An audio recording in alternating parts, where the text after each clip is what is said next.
Welcome back to this episode of Uncover the Human. Today, Christina and I are joined with our guest, Brett Ungashick. Welcome to the podcast, Brett. Yeah, thanks for having me, guys. I'm excited to chat. Hi, thanks for coming. We're excited to have you on. So give us a little background on you, who you are, what brought you here, what's your story? Yeah, that's a great question.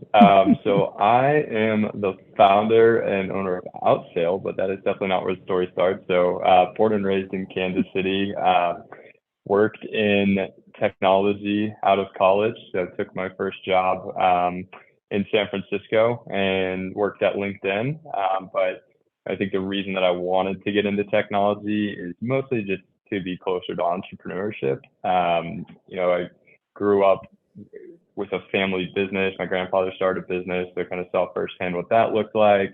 In college or in high school, started a car washing business. And so just kind of from an early age, always liked that independent approach and did something similar in college, started a bike rental business. So going out and working in technology was kind of hey, this seems to be where a lot of entrepreneurs and kind of open-minded business people are gathering. So did that for a couple of years, realized I was not cut out for big corporate enterprise technology. And so after a few years of doing that, kind of found my way to, hey, it's time to start Outsail, start my own business and see where that takes me. And so we're about 5 years into that journey, and looks like we got some pretty bright future ahead. So looking forward to it.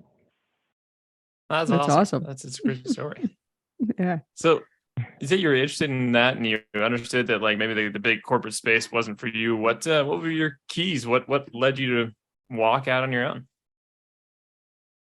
Yeah, it was, they say people don't leave a company, they leave a manager. And I think I was like definitely a shining example of that. So, I mean, LinkedIn, especially back in 2016, it was like, the peak of tech mania and low interest rates and, just money and perks everywhere. And LinkedIn was definitely at the top of the list. So from a just perk standpoint, if that's all you were looking for, it had everything that you could look for, right? I mean, we had this unbelievable cafeteria. We had these, air-conditioned Wi-Fi shuttles taking us to and from the campus. Everything about it was beautiful. But, I think the two things for me were like, what can I do that's actually impactful at a place like this? And, everyone you talk to and everyone that you kind of network with, it's just stay the course, put in your 5 years, rise the ranks, and it's very kind of structured. It wasn't as, dynamic and fast paced as kind of Silicon Valley might have seemed on the outside. It was kind of probably 5 years too late, at least at that company, for that sort of like rapid rise and a lot of exciting opportunities. So I think that part of it was just structurally always going to be a challenge, and probably was going to lead to like maybe not a 5 or 10 year stop here, but then you couple that with a management experience that didn't go great, and then that kind of accelerated that timeline pretty quickly. It's funny how it always comes down to people. I wish him well in case he is listening here.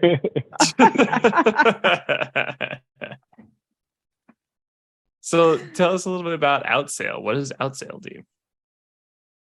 Yeah, so Outsail is a company that helps businesses shop for new HR software. And sort of the through line from what I was doing to what I'm doing now is I used to, again, be a software sales rep calling on HR professionals. And so I would reach out to HR leaders and try to sell them our solution. And, I was really curious about like, how can we get better at this? How can we get better at this? And so I remember like constantly A/B testing different messaging, seeing what would work, trying all these different tools, all these different, like handwritten letter. I mean, whatever it would be, just like throw stuff at the wall and see what works. And this thing that we kind of kept running up against was like, at the end of the day, it's a needle in a haystack approach. It's very much just spray and pray. It's mass messaging.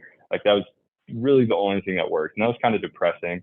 And then, there was an example of one customer that I would like think about quite frequently, that I called her because we had to do 60 cold calls every morning.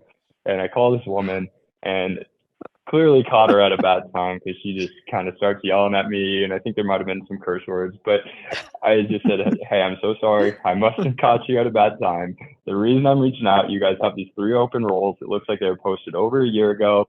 We have this tool that helps people find candidates, and just I'll try to reach back out another time." And 2 weeks later, she was a customer of LinkedIn. And so what was really fascinating to me about that experience was her pain point around recruitment and I can't fill these open roles was low, as just down at the bottom of her list. Her pain point around salespeople won't stop freaking calling me was way up at the top. And there was billions of dollars of venture capital going into solving that recruitment problem for her. But there's really weren't that many people that were trying to solve that top problem, right? Of like what I just thought of as like vendor fatigue, right? Like I know as much as I try, the best I can do to get a hold of these people is just be an obnoxious, high volume sales rep, right? And I see from her perspective what that looks like is this is really irritating. This is actually one of the most irritating parts of my job. And there was this real clear issue there that wasn't really being accounted for. And so, in thinking about outsale, the genesis was just, what would it look like to really to build a service that's centered around the buyer and not be selling software from the salesperson's perspective, but kind of thinking about it from the buyer's perspective. So, originally the idea was, hey, what if we built I thought a plugin in your email inbox would be really clever, where you get a salesperson's outreach, you click the plugin, it slides out, and it says, okay, here's what the vendor does, here's their pros and cons, here's kind of their size customers, here's how much it costs. Do you want to meet with them or tell them to get lost? And you kind of workshopped that idea. And when I say workshopped, I mean literally connected with, I think, 10,000 LinkedIn professionals or HR professionals on LinkedIn, asking them, hey, can you spare 15 minutes? I'll send you a Starbucks gift card. I want to run this idea by you. And kind of over time, this was back in 2018, like first few months of trying to start the business, just got a lot of feedback that kind of took that initial seed of an idea and said, what would be really helpful for me is if when it came time to buy software, if I had a resource that I could trust that gave me great information and kind of walked me through that process. And so that's really what we've tried to build out from there. Yeah, just reminded me that we actually need to talk to you about our HR software needs. Always happy to take a look. Yeah. That's really fascinating. It also reminded me of this presentation Alex and I did last year at a key account management conference, where we took some of our own experience with account managers as business owners and having some different tools and things that we use out there. And we basically highlighted how different the tool approach versus the human approach is of having those conversations, and how the tool approach is, similar to what you were saying from the sales point of view. It was like, let me come in, let me tell you everything that we do and hope to relieve a pain point that in your list, it's, not even on your list of things that you're thinking about, but let me cause a lot of pain just by wasting your time in this conversation that you never wanted. And how, from the account management perspective, it's like, what if we actually spent more time listening and getting curious about what the pain points are and what's happening with the business, and then seeing if we can provide a solution or not. But the reverse. And it was kind of funny because we started with a skit on both ends and how different it was, and some of the feedback we got from the audience was like, oh my God, I could do one all the time, where I just walk in and I'm like, oh, listen to all our new releases, and we've got this and this and this and this and this and this and this. And 15 minutes later, I'm still talking. And and the client is like, when can I hang up? Yeah. I never asked for this. Yeah, it's I think to your point, there is such a skill in the listening, and when it's selling something, building something. And, I think most of what the feedback I got from those probably hundreds of, 15-minute calls with a Starbucks gift card attached to them, most of the feedback that ended up being useful was nonverbal. It wasn't someone saying, hey, you should do this. It was me like delivering a point that I thought was going to be resonant and them not responding. And then that happening 3 or 4 times and me saying, that's probably a clue that this isn't hitting their needs, right? And they come back, try it again.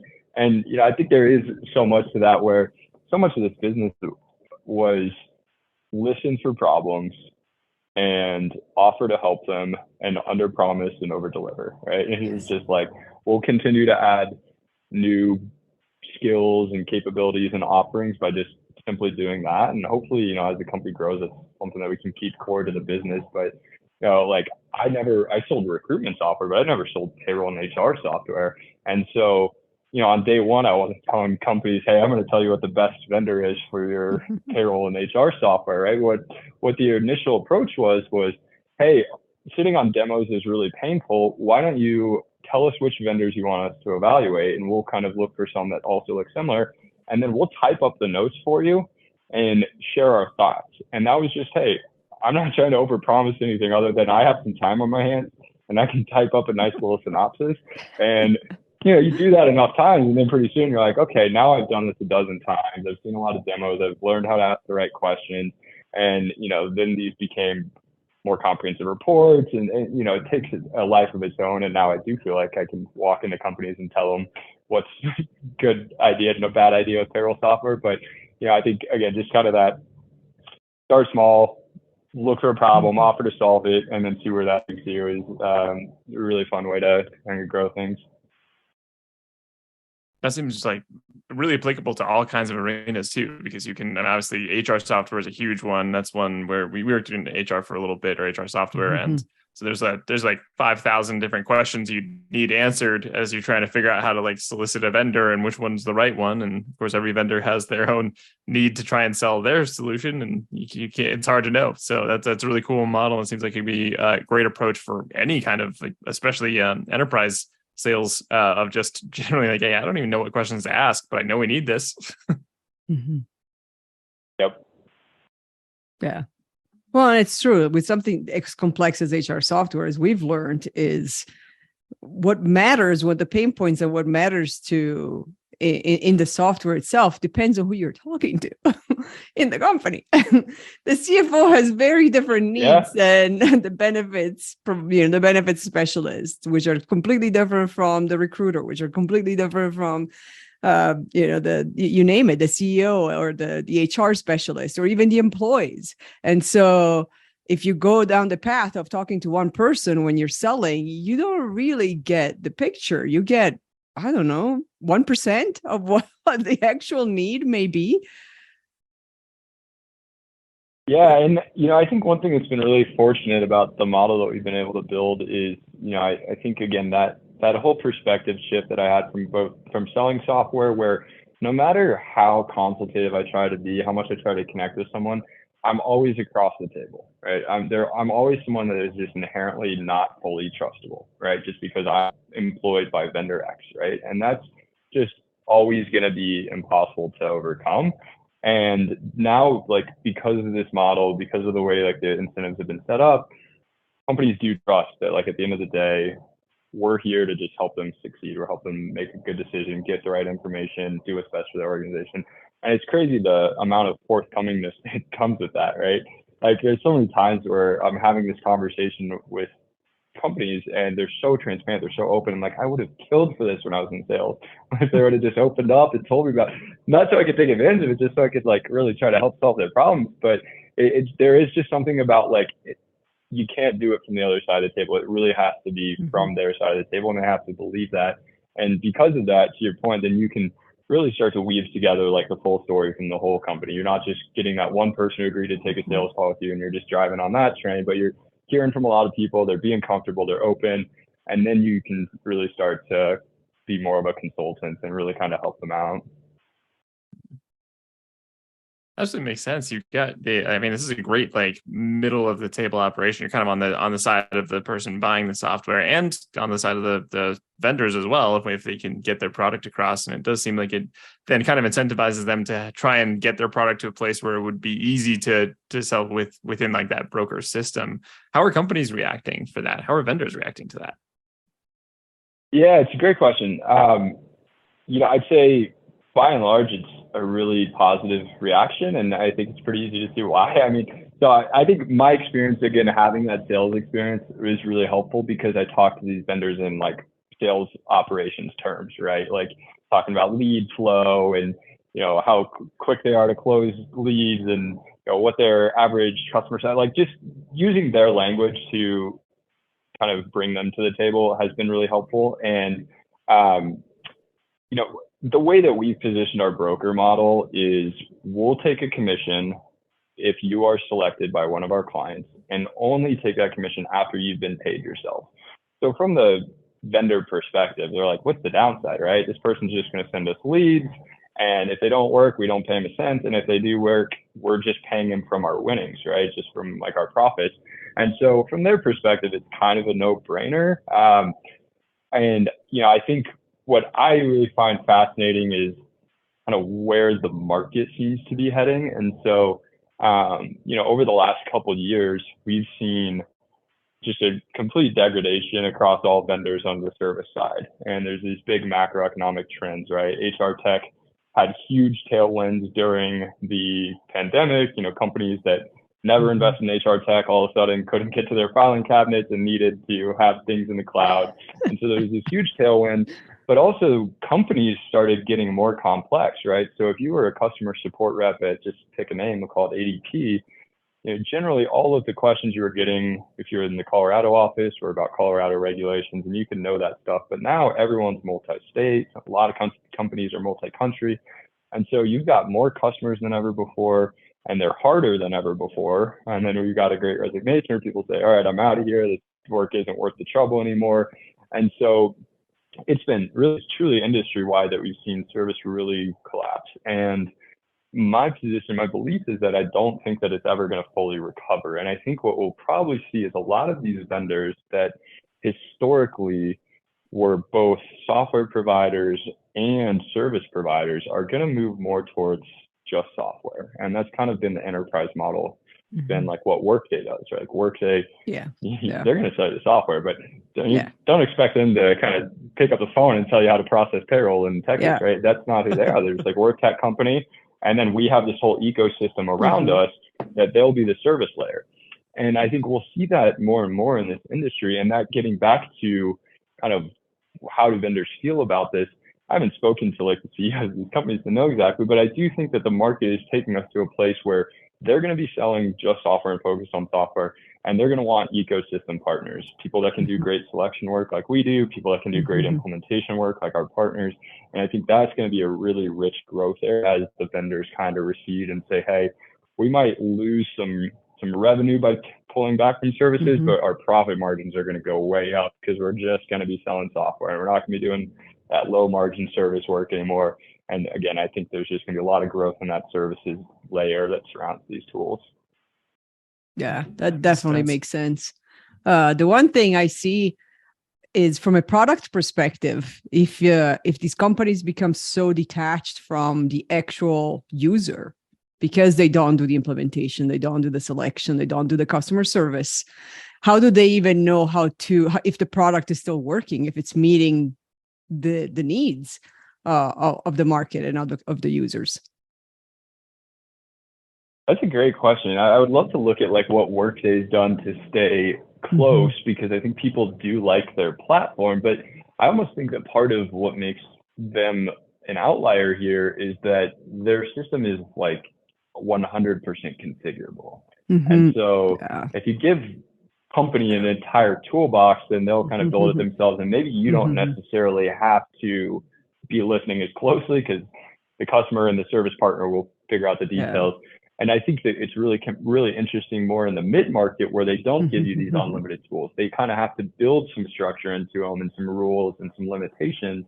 And, how will they know what things to put in there? And, I do think that there's things about, you hear the term technical debt quite a bit. And I think that's a real thing in this industry for a couple of reasons.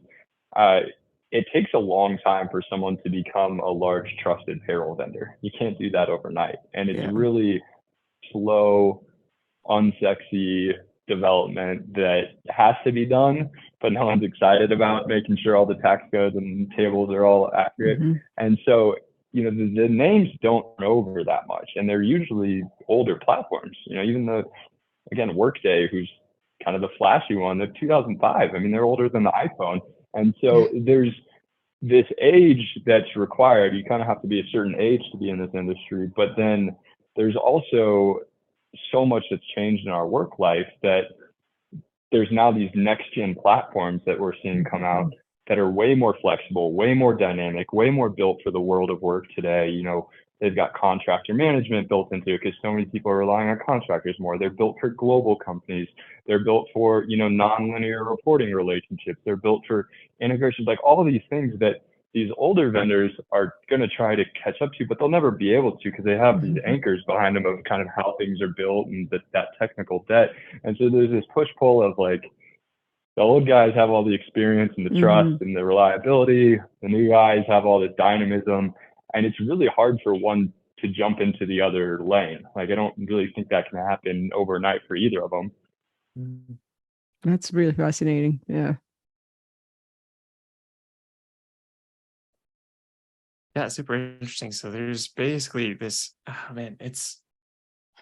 it's really cool because basically, with the advent of things like LinkedIn, where you can have 10,000, in-mails in a day, and you can be blasted by salespeople and you're blasted by all the kids. This seems like a prime spot to move. And then to your point, Christina, about getting that customer feedback, it's almost like an extra service you could offer, or maybe even charge the vendors of like, hey, here's what we heard before they didn't select you, or here's what we heard before they did.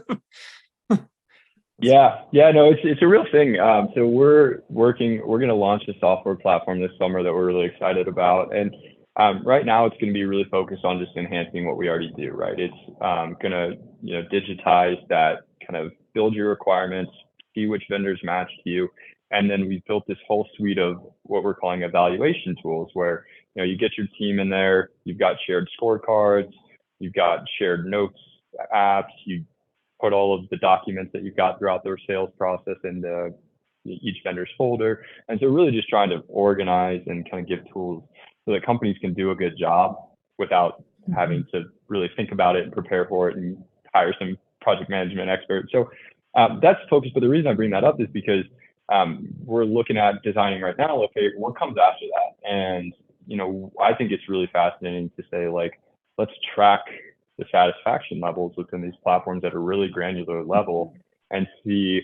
I kind of have a vision of, okay, each time you log a ticket, like, do it through the Outsale app, and then we'll keep track of where those went and if they got closed and how happy you were with those. And so a lot of companies show up to their end of year review and, hey, do you want to re-sign the contract? They're like, yeah, I guess so. And then, but instead, what if they showed up with, here's our report for the year. And actually, we had 42 tickets, 16 of them are still unresolved. And now you're having a much more strategic conversation. And then to your point, like, that's valuable data for the vendors too. If we can start flagging this to them in real time and say, hey, these are the high risk customers, and they can be more proactive. So yeah, I think at the end of the day, there's just a lot of adversarial buyer seller actions, and it happens even after the sale is made, right? It's buyer or user and vendor, whatever it is, but it's just we're against each other, and hopefully we're trying to just bring both parties together, a little more transparency, a little more technology, and definitely some people in there as well, because I don't think tools are going to get us all the way. Yeah, it's definitely true. I mean, having been on the vendor side of things, a lot of the creating that bridge. So, realizing that we're on the same side. It's not us versus you and you versus us. It really came down to the humans and the relationships, and the customers feeling that we're on your team. We're not on our team. We're not here to make your life more difficult. We're not here to sell you more stuff. We're just here to make sure that your payroll goes smoothly and your life is fine and you don't wake up in the morning wanting to pull your hair out because you're going to have to log into your HR software. But those were definitely, at least from my experience, having a lot of customer direct relationships through implementations and change management and even support. It was all about the relationship. It was creating the relationship from the human to the human. And then, one of the two humans leaves and takes another job, and then you start from scratch. And it really doesn't matter what the software does, because now it's a whole new human looking at the software from their perspective and their view and what they're expecting and whatever their, filing cabinet of past experience is. And so now you got to start back from one conversation at a time and rebuild it. No question. Yeah, we ask a survey of every customer. We kind of do our intro call and get to know them, and then we have them fill out this survey, and it just makes sure that we have a lot of data about what they're looking for. And truth be told, I feel like I've done this so many times that after the first call, I can almost build the recommendations already. So the survey is a little superfluous, but it does two things. One, it just kind of makes the user show some buy-in, right? Like, it's a 5-minute survey, but if they can't complete that, then it's like a red flag for me of like, all right, are they really going to be able to convert a payroll system? We'll see. And then the other great thing about it is it gives us a really standard data set. Takes slightly more than 5 minutes. Within that data set, exactly.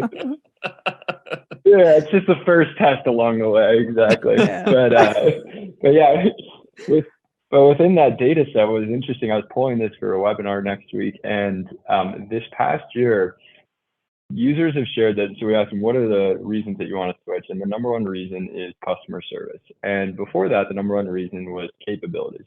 And I think that's really fascinating that companies are switching their technology providers not because of the technology now. It's been surpassed by people. And that's like, at the end of the day, these are technology tools, and but again, the technology is not the number one reason that they're leaving these platforms. And that's the first time that has shifted. And again, I'm not sure that's going to change back. People kind of gonna have to reconfigure this model a little bit. Yeah. People don't switch because of the technology, and they don't buy technology because of the technology either. I mean, we've gone through it. When we were looking for our HR software and even other PC tools that we use, it was really about how we felt with the people we talked to. The technology, they all, 90% was all the same anyway. But it was more about when I actually have a problem or when I have a direct question, are you going to answer, or are you going to tell me it depends? Are you going to give me, are you going to find the solution and understand where I'm coming from, or are you going to give me a boilerplate script? And we can tell which one is which. Yeah. And it's something that I've thought a lot about as we've developed like scorecards, and like we're really teaching companies how to evaluate these tools, is like, what's the right amount of human element to account for? Is that, like, at the end of the day, again, you are buying technology, and it can go too far the other way, right? You've had people that buy the wrong system just because the salesperson was really connected with them. Or my favorite example was someone was telling me, I really like this software platform. I said, why? Because I didn't think it was a fit for them at all. And she said, I really like their colors. And like, oh no. So there's definitely this need for more rigidity, right? Of like, make a decision on sort of the facts and the code and the capabilities, but also like they'll come to us and they'll say, well, person showed up to the first meeting and they had the wrong logo and they didn't read in the notes we sent them. And so you still need to account for the human side of it. And so it's kind of like an interesting, like, how much of that should it make up in your overall evaluation? And I think that it's definitely shouldn't be zero, but we probably need to minimize it a little bit more than what has happened historically, where it's just like, which salesperson did I connect more? Yeah, there's definitely a huge, like, we've been on the receiving end of being, like having the discovery call, and then they come back with a presentation. And first of all, the presentation has nothing to do with what we need. And so clearly they did not listen or even evaluate, use critical thinking about who we are as a company, where we are in our stage of the company. and and telling us that they did all this research on our website. This one company was actually pretty hysterical, because they did all this research on our website, and then they came back and they were trying to sell to us leadership development programs. And I'm like, did you not know that that's what we do?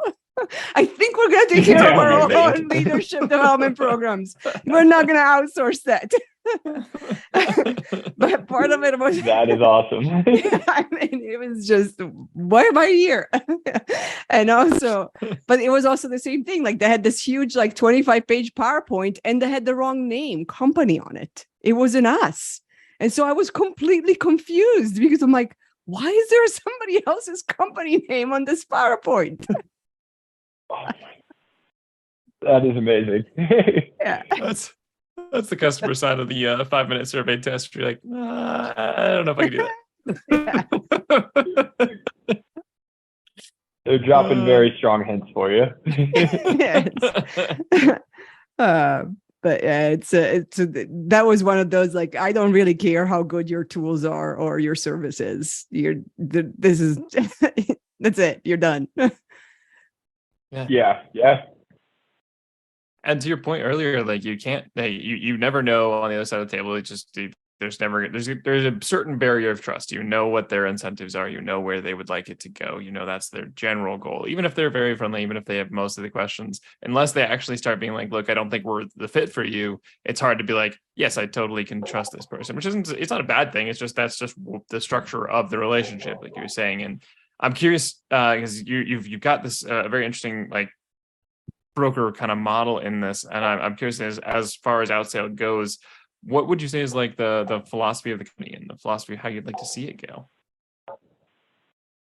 Yeah, I think that my kind of big mission vision for the company is, companies rely on software more than ever before, and we're not getting any better at buying and implementing and running our software platforms. And so, what we want to do is bridge that gap and say, we need technology, it's not going anywhere, but let's make sure that we are doing it the right ways, and really trying to build out, like, what are kind of foundational principles about making smart software selections and smart software deployments.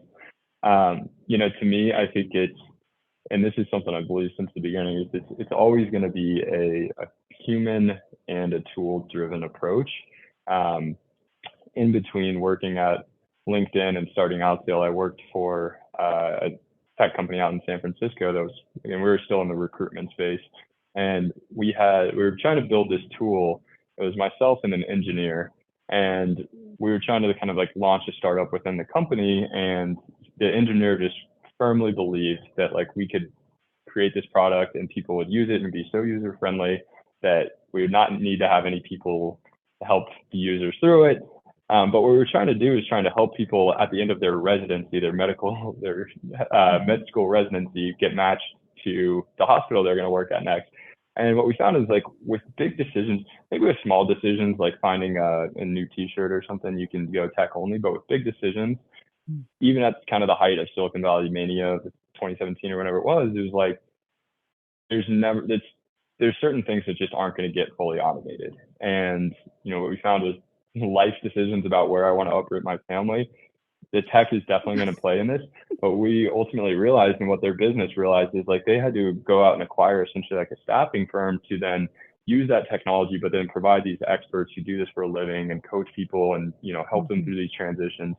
And yeah, I think that example always stuck with me. And so, these big HRIS purchases that we're talking about, these fall into that same bucket, right? These are big decisions that impact entire companies. They're hundreds of thousands of dollars at times, maybe millions. And so that's the type of thing where, as we want to make companies better, like, I'm excited about the software that we're building. I think that's really going to help.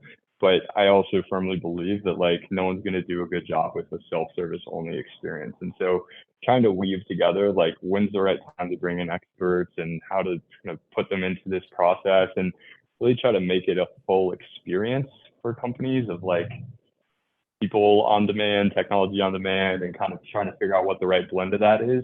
And I think also that the people doesn't have to be just us, right? Like, there's a time and a place for speaking to someone that's a vendor, right? They know that product way better than I ever will.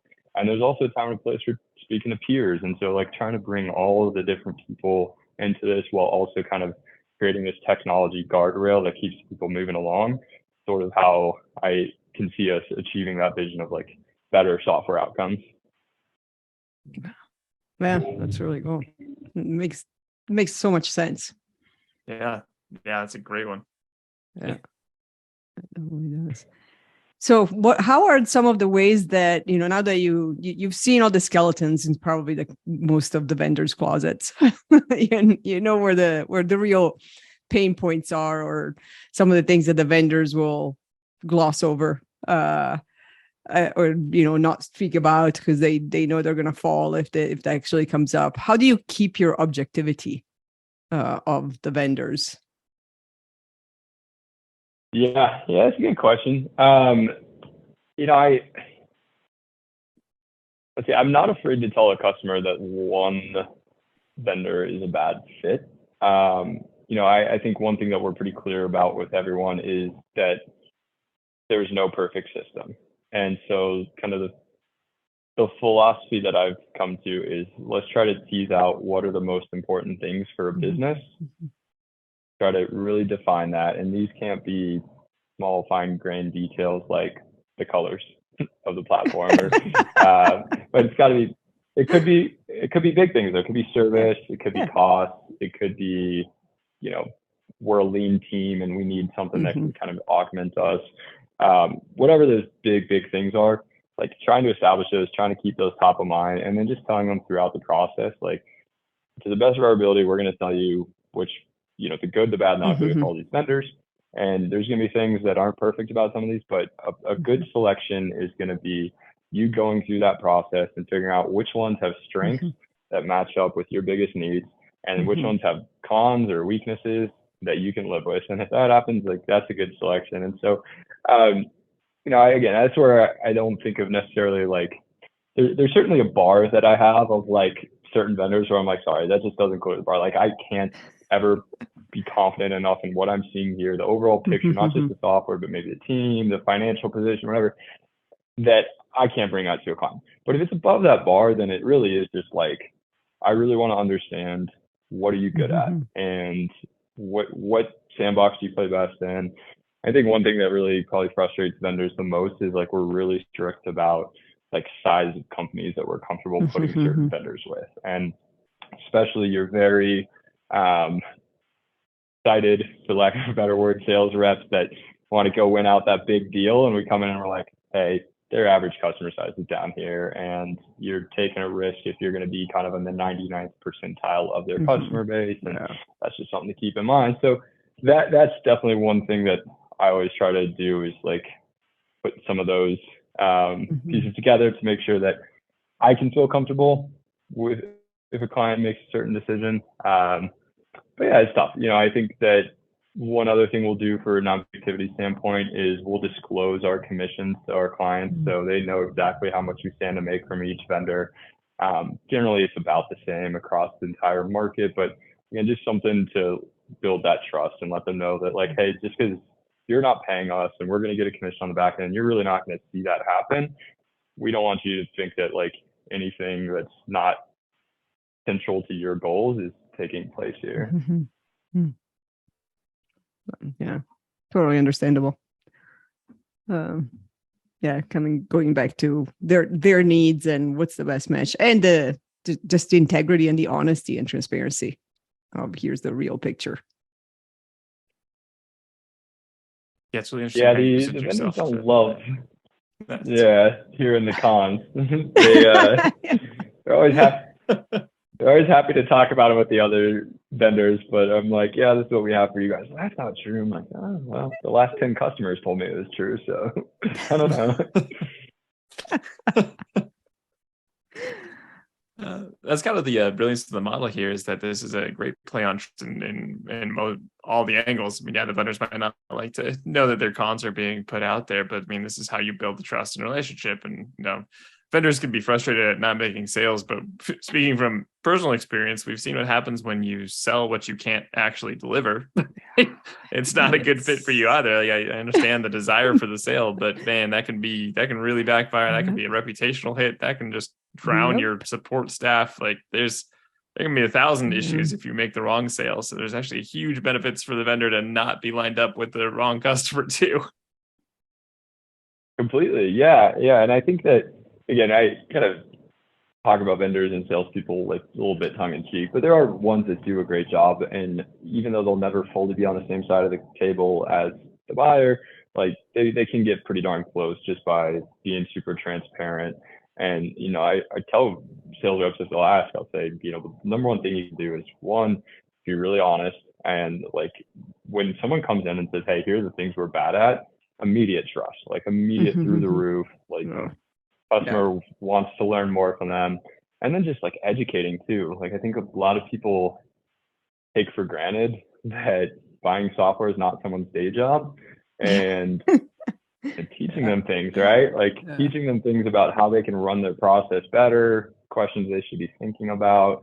Like, there's value in that, and not in the, oh, I heard this one stinks, but like just higher level, more consultative questions and education. I've seen those things work really well, and so I think, again, I joke about some of the more aggressive salespeople, but there are ones that do a really nice job, and I think those are the ones that our clients like working with. They find the right matches, they disqualify customers that aren't going to be a good fit, and those are the ones that it is easy to build trust with, right? And so I know that like we can bring them into opportunities as customers, and I know that they're not going to sell something they can't do. And if they are a great fit, I know they're going to take great care of the client, and that's pretty invaluable. Yeah, we definitely experienced that on our side. The honesty and transparency, and just them, being the first ones to say, like, listen, like at your size and what you need, we're not the right fit right now. Call us in a few years, but so we will be wasting your money. Yeah. We actually had we had a conversation with someone. It was software related, where we thought we needed a service, and they were like, "No, you don't. You don't need our service yet. Making this more complicated. Let me just give you some, free advice. Call on us when you need to, and we'll chat. But you don't need to hire us." And that only incentivizes us to go back to them when we are at that stage. If we ever get there where we do need to hire them, like, we'll be first on the list.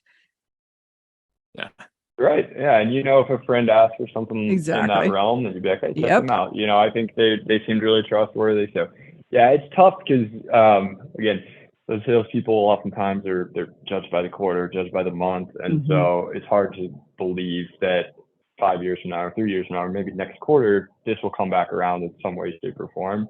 And I think it is a little bit of like a leap of faith for someone in a sales organization to operate that way. But I believe it works out. I don't know if I have the data to say so, but I like that approach. I like when people do it.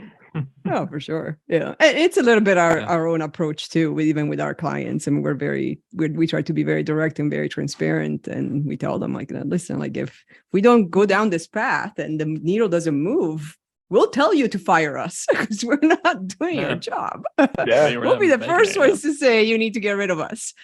And go different directions. We can't help you. And so there's something to it, long term at least. Long-term vision. It reminds me of Adam Grant's book. I was just reading about, I think it's Originals, but he's talking about a guy who ended up getting investors and then selling his company to Disney. And both times he started his pitch with, here's the top 5 reasons you shouldn't invest in us. Or you shouldn't buy us. Just because like, here's our skeletons. And it goes immediately from everybody trying to figure out where the holes are to everybody being like, I mean, you could get around that hole. That's fine. Yeah. I love that. That's such a great call. Yeah. I think the self-awareness too that shows of just like this person knows where their weaknesses are. They're doing that analysis. They're looking around, and I think just doing that work, I think it already sets someone apart, and I'm sure that's why they're able to build something incredibly valuable. Yeah, for sure. Yeah. So a couple of last questions for you. First, where can people find you? Well, we know where we can find you, and we need to talk next week about our HR software needs. Where can others find you? Yeah, absolutely. I'd say easiest places are our website, outsail, outsail.co. So that's sail like sailboat.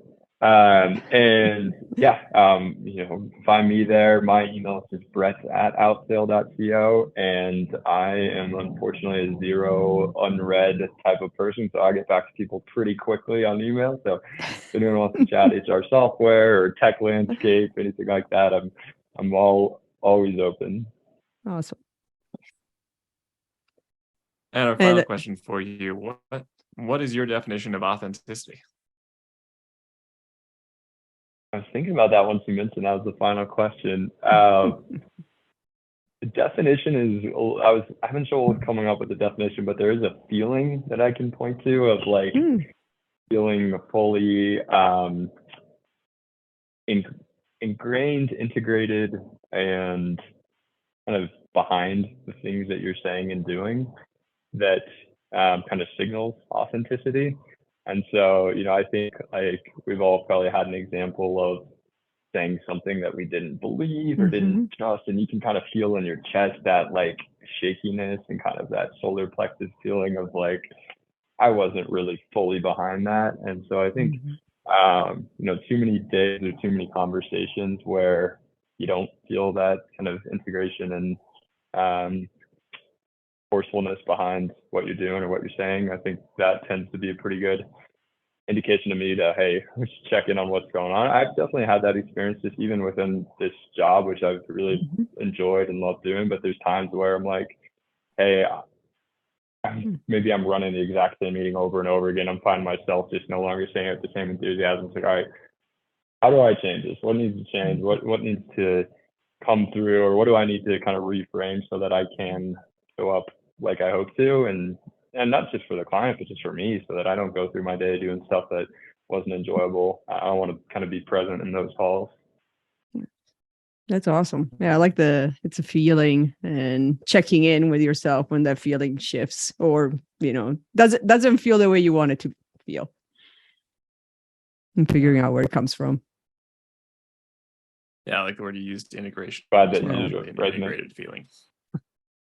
Yeah, it's a little bit of a HR tech word, but I think it also applies to like having full mind, body, spirit behind what you're doing. Oh, there's as long as you don't say around integration work, that's fine. Yeah, I'm sure you can find a way to use data conversion in there somehow and APIs. If I had more time with the question, I definitely would have. Darn. Well, thank you so much for joining us, Brett. We really appreciate this conversation. It's just awesome to get to hear somebody who's got such a unique philosophy and seeing it succeed and seeing you get in there. So you've been out for 5 years already. That's like the first huge benchmark for a company that's got some staying power. So that's awesome. Congratulations. Yeah, congratulations. And thanks for joining us. Thanks for having me. Yeah, thank you. Yeah, this has been a great Friday conversation, and happy to do it anytime that you guys are available. I'm sure we'll want you back. Maybe you and Sam at the same time. We can do it. That would be fun. Yeah. That'd be fun. Oslo and HR software conversation. Let's see where that integration can find it. We can find a connection. Yeah. Yes. Yeah, he and I are gonna have to do some homework before that call, I think. Nice. Well, thank you. Thank you so much. And thanks everyone for listening. Thank you.